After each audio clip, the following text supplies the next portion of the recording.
malalaman mo na may violations ka pag chinek mo yung page status mo o kaya naman yung profile recommendation mo. Pero dapat alam mo rin to. Itong nakikita mo dito, itong about na to. From your home, ito makikita nyo dyan sa baba si dashboard. Ayan, sa baba niyan ay mayroong about. Ngayon, scroll lang na natin siya para makita natin itong page transparency. Mayroong nakasulat dyan na see all. I-tap nyo lang yung see all.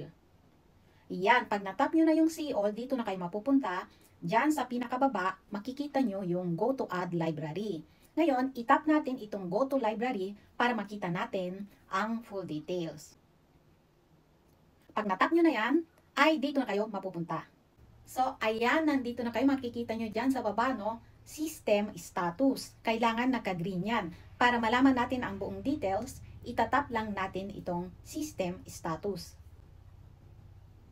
So, ayan, nakikita nyo naman dyan, lahat naka-green. Para malaman nyo lahat ng full details, itap nyo lang yung see details.